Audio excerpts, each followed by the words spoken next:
She entered our family with a smile that was too wide, too practiced, too perfect to be entirely trustworthy. It was the kind of smile that didn't quite reach the eyes, a performance of warmth that left you feeling cold. At first, I tried. God, how I tried. I welcomed her with open arms, baked her favorite desserts, supported her career, and offered my help whenever she asked, always careful not to overstep. I wanted to believe in my son's happiness, to see the good in the woman he loved. But slowly, like a drop of ink in clear water, her true nature began to spread. She started with subtle pushes, twisting my words into something sinister, hinting to my son that my love was a form of control, that my advice was criticism in disguise. She began the delicate, brutal work of turning my own son, the boy I had raised with every ounce of my being, against me. She wanted the spotlight, the power, the narrative of our family story. She wanted to be the new matriarch, and I was the old queen she needed to dethrone. But in her youthful arrogance, she didn't realize she was playing a game against a master. I had lived long enough to have my heart broken and rebuilt, to have been betrayed and to have forgiven, to recognize the slow, insidious creep of manipulation when I saw it. So, I did the one thing she never expected. I said nothing. I watched. I listened. I became a student of her own deceit. And when the truth finally slipped, in a single, unguarded moment, her lies exposed, her perfect mask cracking under the weight of its own fiction, the profound, soul-deep satisfaction wasn't in hurting her. It was in the quiet, unshakable vindication of being right. It was in watching the walls she had built around my son come tumbling down, not by my force, but by the sheer, undeniable weight of her own duplicity. My son, Liam, was my miracle. After years of hoping, he came into my life and filled a space I hadn't known was empty. His father, my beloved James, passed away when Liam was only 10, and the two of us became a tight-knit team. We navigated grief, puberty, and life's challenges as a duo. Our bond was forged in shared loss and unwavering love. I worked 2 jobs to give him every opportunity, and he grew into a kind, successful man, a testament to his father's gentle spirit and my stubborn resilience. When he met Sophia, he was captivated. She was beautiful, ambitious, and showered him with a focused, intense attention that he mistook for profound love. I saw the red flags, the way her charm could switch off like a light, the subtle put-downs she'd deliver disguised as jokes, her obsession with social status, but I bit my tongue. My job, I believed, was to support his choices, not to critique them. I opened my home and my heart. I helped them plan their wedding, dipping into my modest savings to contribute to the lavish affair she demanded. I hosted family dinners, always ensuring her favorite wine was chilled and the conversation steered clear of any topic that might make her uncomfortable. For a time, it seemed to work. We were a family. The first sign of the coming storm was a comment Liam made about 6 months after the wedding. "Mom, maybe don't offer Sophia advice about her job unless she asks. She feels like you're questioning her competence." I was stunned. I had merely shared a story about a similar challenge I'd faced decades ago, hoping to connect. The twisting had begun. Then it was my cooking. "Sophia says there's a lot of salt in your pot roast, Mom. She's really into holistic health now." My recipe, the one James had loved, was suddenly a point of contention. She was a master of the passive-aggressive art. She'd post photos on social media of the two of them with her parents, captioned, "So grateful for my real family." She'd buy Liam expensive gifts that were a clear departure from his practical, sentimental taste, subtly reshaping his identity to fit her aesthetic. I felt myself being slowly, methodically edited out of the picture, my role reduced to a footnote in their new, glossy life. The foundation of my family was being quietly sanded away, and I was expected to smile through the dust. The trigger was the sale of my house. It was the home where Liam had grown up, filled with memories of his father. It was too big for me, and the upkeep was a financial strain. I decided to downsize, using the equity to secure a comfortable retirement in a lovely, manageable condo. I was excited. It felt like a new, independent chapter. I invited Liam and Sophia over to tell them the news. Before I could even finish my sentence, Sophia's face lit up with a predatory gleam. "That's a fantastic idea, Eleanor. And we have the perfect solution. You can move into our guest house." They had a small, detached guest house in their backyard. It was beautiful, but it was also theirs. On their property. Under their watch. Liam, beaming, took her hand. "Isn't it perfect, Mom? You'll be close, we can help you, and you won't have to worry about a thing." I felt a cold dread wash over me. This wasn't about helping me, it was about controlling me. It was the final piece of her plan to bring me physically under her dominion, to complete my transformation from matriarch to dependent. I appreciate the offer," I said carefully, "but I've already put an offer on a condo. It's perfect for me." So the manipulation was breathtaking.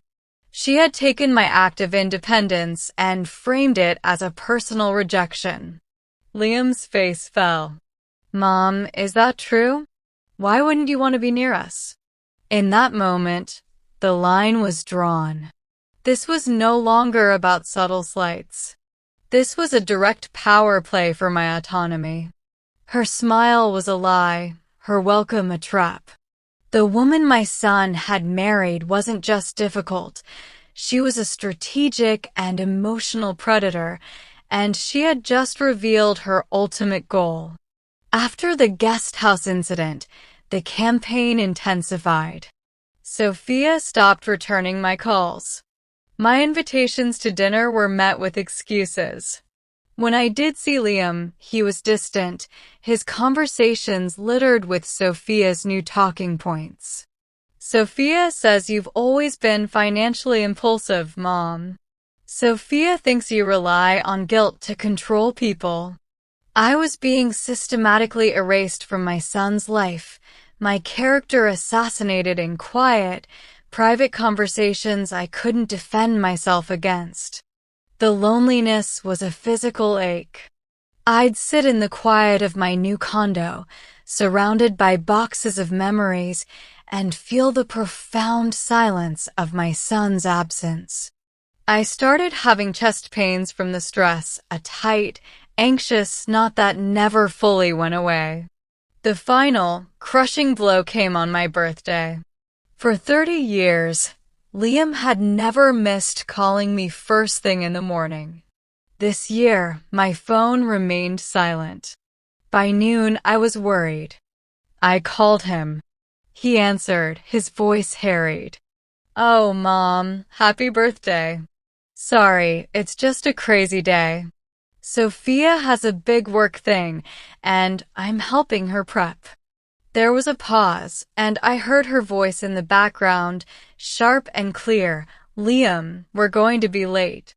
"Gotta go, Mom. We'll talk later, okay?" He hung up. I sat there, the phone in my hand, the silence of the condo pressing in on me. She hadn't just taken my son, she had taken my birthday. She had taken a sacred, decades-old tradition and trampled it to prove a point, that I was no longer a priority. That was the moment the heartbroken mother receded and the strategist took over.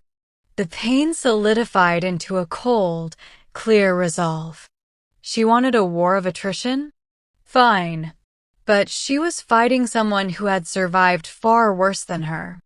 I knew that confronting Liam would only push him further into her arms. He would see it as proof of my dramatic and controlling nature. My only weapon was patience and proof. I began to document everything. I saved text messages. I wrote down the dates and details of every twisted conversation, every backhanded compliment, every manipulated moment. The true turning point came during a rare family gathering at my sister's house. Sophia was holding court, telling a story about a difficult, entitled older woman she had to deal with at work. The description was a thinly veiled caricature of me. The family listened politely, but uncomfortably. Later, I was in the kitchen helping with dessert when Sophia came in to get more wine. She thought she was alone. Her phone was to her ear. "I know, it's exhausting," she said, her voice a contemptuous whisper.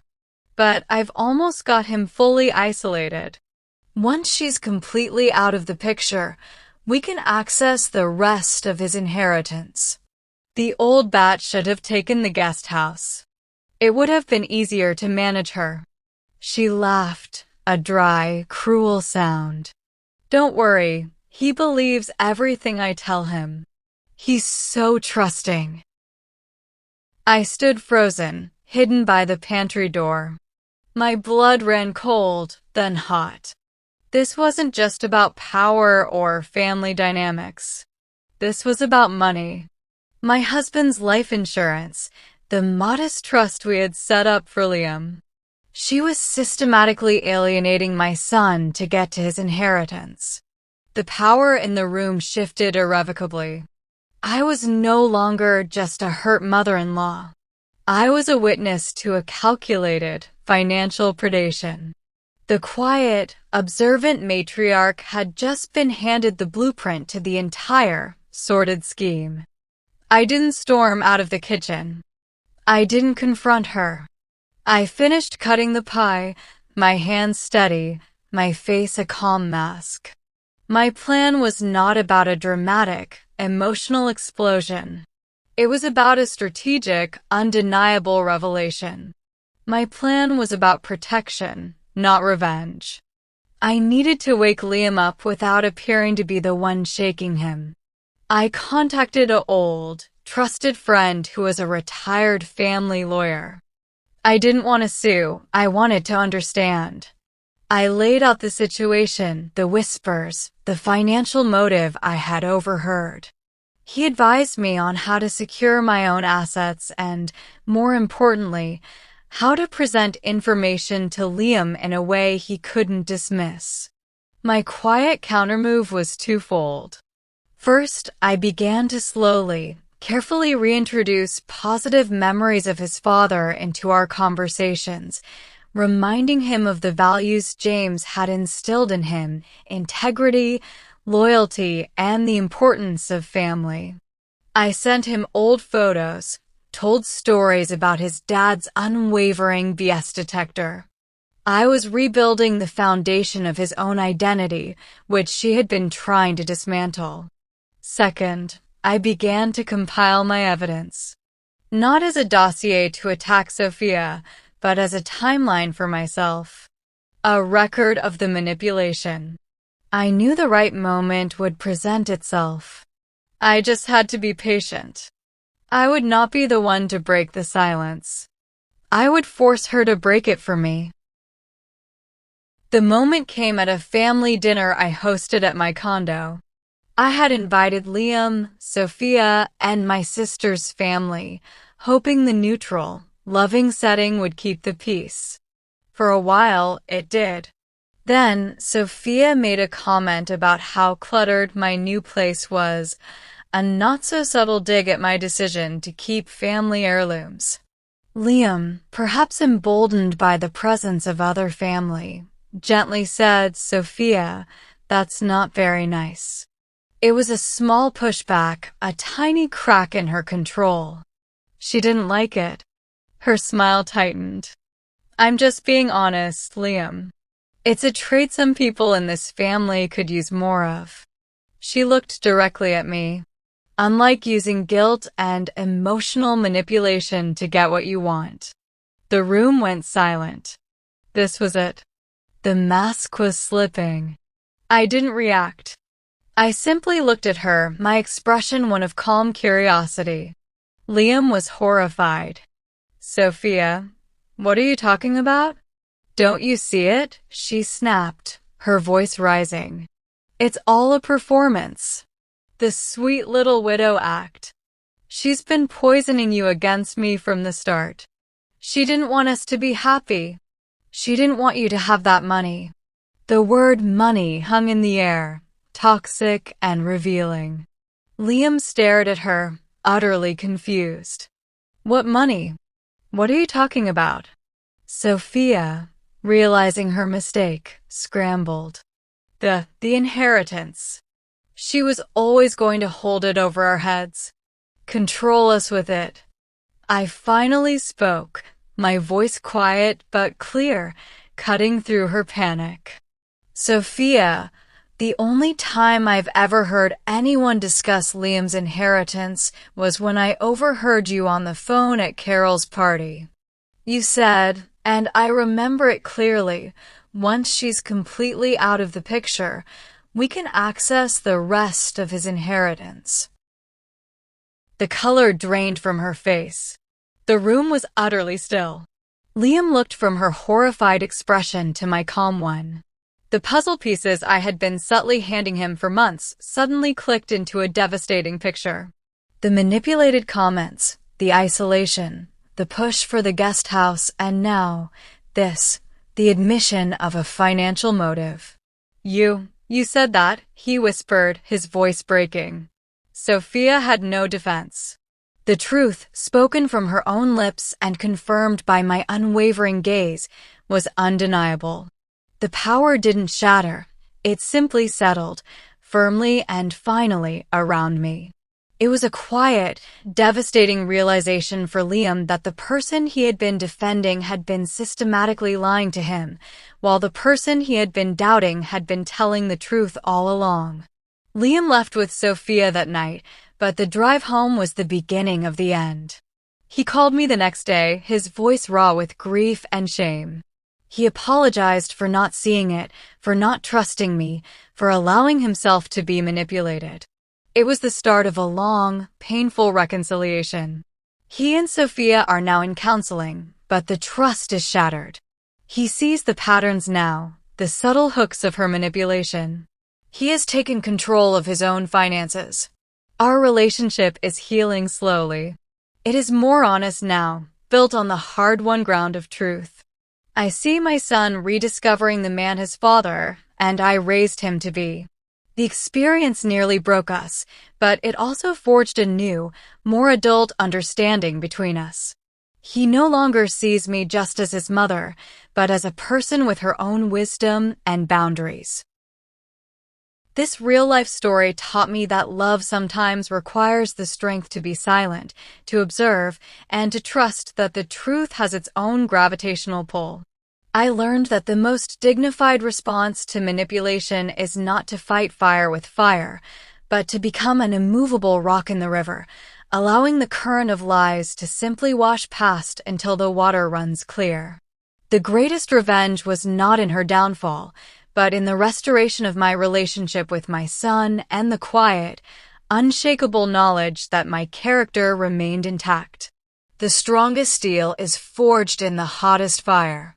Her attempts to break me didn't shatter me, they tempered me. And in the end, it was her own lies that shattered in the heat. If this emotional story about family, manipulation, and quiet strength has resonated with you, please share your thoughts in the comments. For more calm, reflective real-life stories, like and subscribe. Thank you for listening.